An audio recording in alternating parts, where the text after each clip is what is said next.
warahmatullahi wabarakatuh. Bismillah, alhamdulillah, wassalatu wassalamu ala rasulillah, amma ba'dah.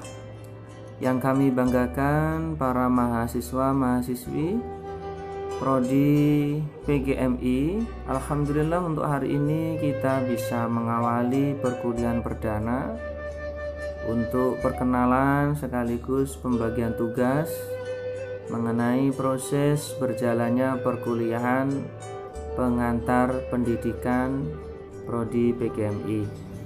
Untuk video kali ini nanti akan kita bahas mengenai beberapa hal. Yang pertama kita perkenalan, yang kedua materi kuliah, yang ketiga penugasan, dan yang terakhir adalah mengenai presentasi dan lain-lain. Yang pertama, mata kuliah pengantar pendidikan Fakultas Tarbiyah jurusan PGMI, jumlah SKS 2. Terus kemudian nama dosen Bapak Agus Dwi Santoso, bisa dipanggil Bapak Agus. Terus alamat Desa Badal, Kecamatan Ngadeluih, Kabupaten Kediri. Tepatnya di mana bisa dilihat di Google Map. Terus kemudian untuk nomor telepon atau WA ini bisa dibaca, email ini juga ada. Yang berikutnya adalah berkenaan dengan deskripsi mata kuliah pengantar pendidikan, bahwa mata kuliah pengantar pendidikan ini adalah merupakan mata kuliah dasar, mata kuliah yang harus diambil oleh semua mahasiswa di IAIN Kediri, khususnya di Prodi Fakultas Tarbiyah. Jadi perkuliahan ini diharapkan dapat membekali mahasiswa-mahasiswi dengan pengetahuan dan kemampuan awal dalam ilmu pendidikan. Oleh karena itu pada level substansi, mahasiswa diharapkan untuk mencapai beberapa hal. Target atau outputnya yang pertama, bahwa pendidikan sebagai sebuah konsep secara teoritis dan praktis transformatif.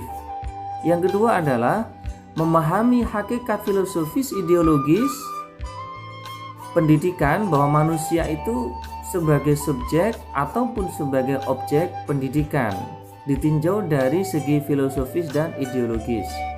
Yang ketiga, memahami dan menguasai konsep dasar dari fondasi historis, sosiologi, psikologi, dan filosofi ideologi pendidikan. Yang keempat, memahami dan menguasai konsep dasar pendidikan, manajemen pendidikan, serta kebijakan pendidikan.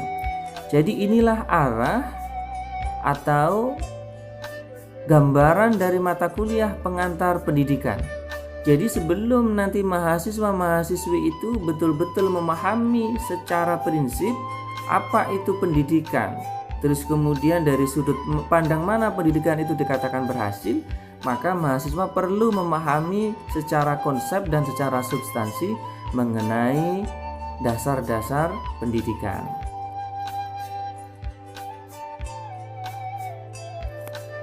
Materi yang nanti akan kita bahas ya. Yang pertama untuk hari ini kita perkenalan sekaligus menjelaskan silabus dan tata tertib perkuliahan atau RPS kalau sekarang bahasanya.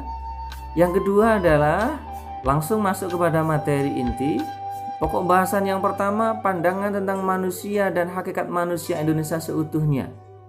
Yang kedua, hakikat pendidikan Islam dan pendidikan seumur hidup. Yang ketiga, komponen-komponen pendidikan. Yang keempat, landasan dan asas-asas pendidikan serta penerapannya. Yang kelima, lingkungan pendidikan dan pengaruh timbal balik antar lembaga pendidikan. Untuk materi yang selanjutnya adalah aliran-aliran pendidikan, pendidikan karakter dan pengembangannya, permasalahan pendidikan di Indonesia, sistem pendidikan nasional di Indonesia. Yang ke-10, inovasi dan demokrasi pendidikan.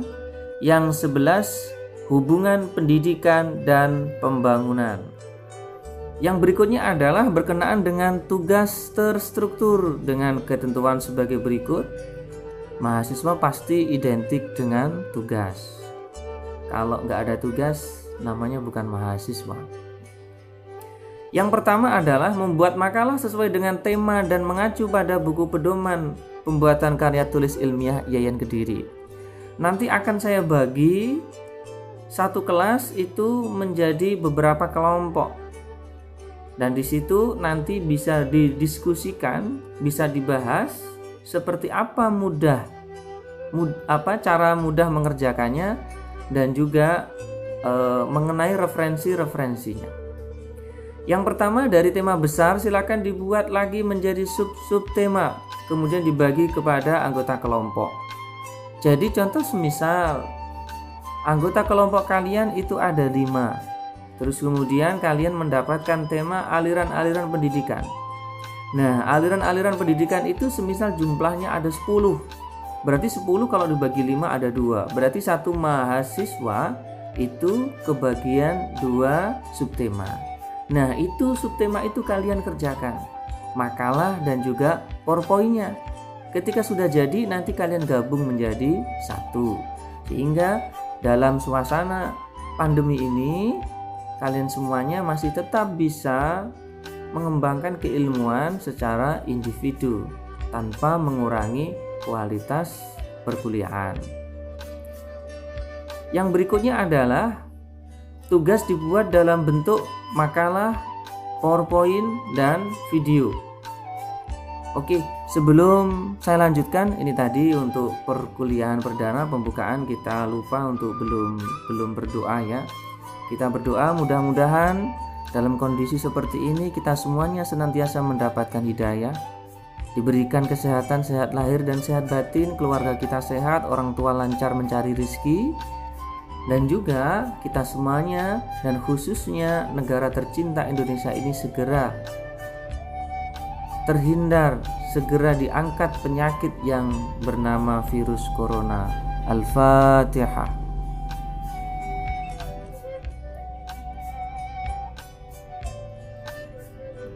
Terima kasih, saya lanjutkan.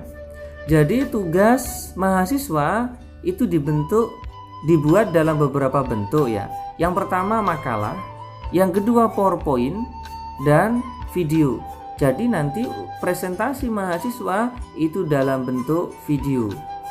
Cara membuat videonya itu juga sama seperti makalah.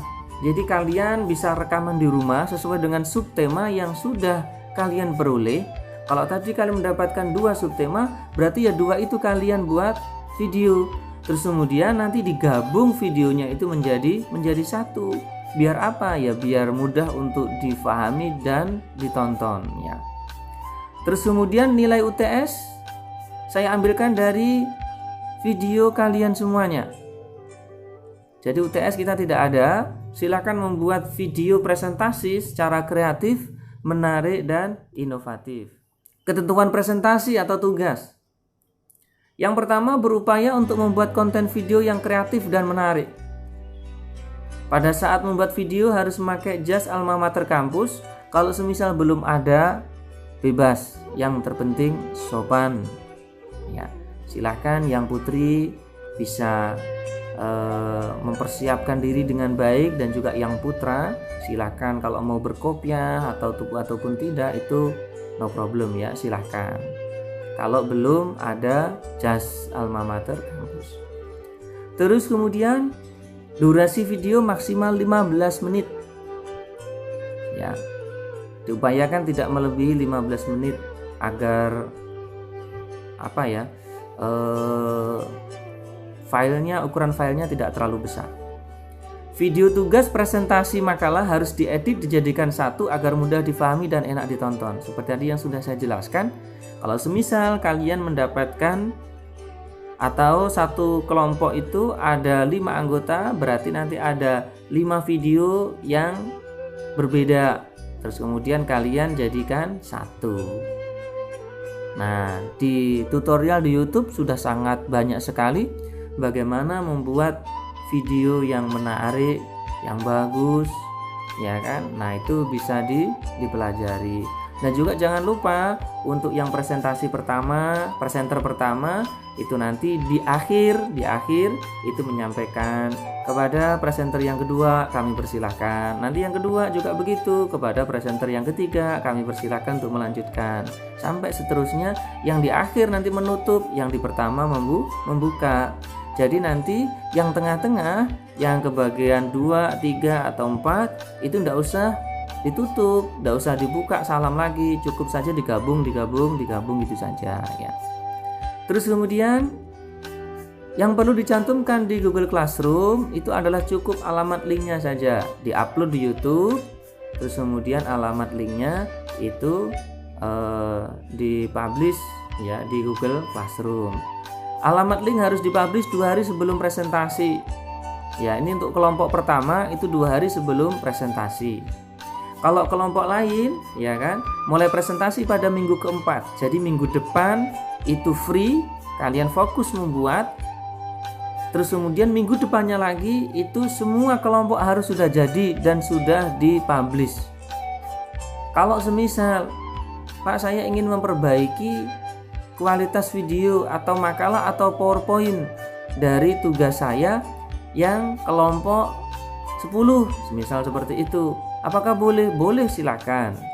Ya.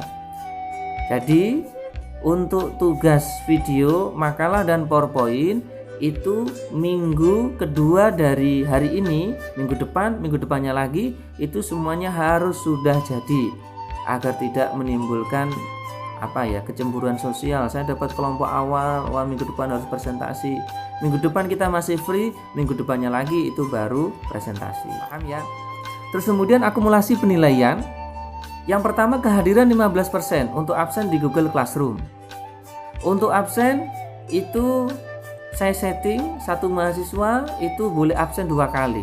Cuman dalam 1 hari, dalam 1 kuliah kalian jangan absen 2 kali, ya cukup 1 kali saja. Terus kemudian di situ absen itu ada tenggang waktunya, ada batas maksimalnya. Sehingga nanti ketika melebihi itu absen akan hilang dan kalian saya anggap tidak hadir dalam perkuliahan. Ya, makanya saya mohon, walaupun ini kuliahnya daring, ya kan, kuliahnya di rumah, di kamar, ya silahkanlah itu, ya, sambil tidur-tiduran, sambil santai. Yang terpenting masih mengikuti jalannya perkuliahan online. Terus kemudian yang kedua adalah makalah dan video presentasi, ini cukup besar, 30%. Oleh karenanya kalau membuat video itu yang bagus lah, yang kreatif, kasih background musik ataupun yang lain. Terus kemudian keaktifan bertanya, lah ini 30%. Ya, jadi nanti akan saya akumulasi. Saya akan akumulasi dari teman-teman yang bertanya, saya kasih apresiasi lah. Karena yang bertanya itu tentunya mengikuti jalannya perkuliahan online. Ya, nanti akan saya akumulasi, saya data. Terus kemudian nanti setiap mahasiswa perwakilan setiap kelompok nanti saya buatkan Google Form mengenai lembar lembar pantauan hasil diskusi. Jadi diskusi, semisal minggu depan diskusi katakanlah kelompok A. Jadi kelompok A ini jalannya diskusi, siapa yang bertanya, pertanyaannya apa, terus kemudian nanti untuk materinya bisa diupload di situ. Sehingga nanti kita punya perbendaraan makalah dan juga PowerPoint semua kelompok yang nanti di akhir perkuliahan nanti akan saya bagikan. Yang keempat adalah video analisis atau UAS. Ini keliru ini. Jadi tidak perlu membuat analisis. Jadi yang keempat ini adalah ya video itu tadi. Makanya saya berharap kalian buat video yang bagus ya. Siapa tahu nanti di antara kalian ada yang jadi YouTuber. Wah, punya penghasilan yang sangat banyak ya. Tidak menutup kemungkinan lah ya. Mudah-mudahan saja kalian semakin kreatif ya. Tentunya kalian sebagai anak muda, sebagai generasi milenial itu harus lebih kreatif daripada saya seperti ini membuatnya ya, datar-datar. Kalian nanti semua kelompok saya nilai, saya berharap video kalian itu jauh lebih bagus daripada video saya. Lanjut tata kuliahan. Presensi kehadiran melalui absen online di Google Classroom. Oke, sudah kita buatkan. Mengikuti perkuliahan sampai dengan selesai. Ya, silakan ya kan. Karena ini kan sifatnya fleksibel. Jadi kalian bisa di rumah, di kamar sambil apa ya, sambil makan ataupun sambil minum kopi, minum teh ya. Silakan saja lah ya. Apabila bertepatan dengan tanggal merah, maka kuliah tetap berjalan seperti biasa ya. Karena kuliahnya online tidak terpengaruh, kita tetap jalan saja. Ya terkecuali kalau berbenturan dengan semisal tahun baru ataupun hari raya, nah itu berhenti kuliahnya. Selain itu kita jalan terus. Setiap selesai presentasi, perwakilan kelompok harus mengisi form hasil diskusi. Form hasil diskusi nanti akan kita buatkan. Oke, saya pikir itu. Atas perhatiannya saya ucapkan terima kasih. Semoga kita dapat melaksanakan perkuliahan daring ini dengan lancar dan mendapatkan ilmu yang bermanfaat. Amin amin ya rabbal alamin. Nanti untuk daftar kelompoknya akan kita share, dan juga apabila ada pertanyaan nanti bisa ditanyakan melalui grup WA ataupun Google Classroom. Sekian dari saya, kurang lebihnya saya mohon maaf. Assalamualaikum warahmatullahi wabarakatuh.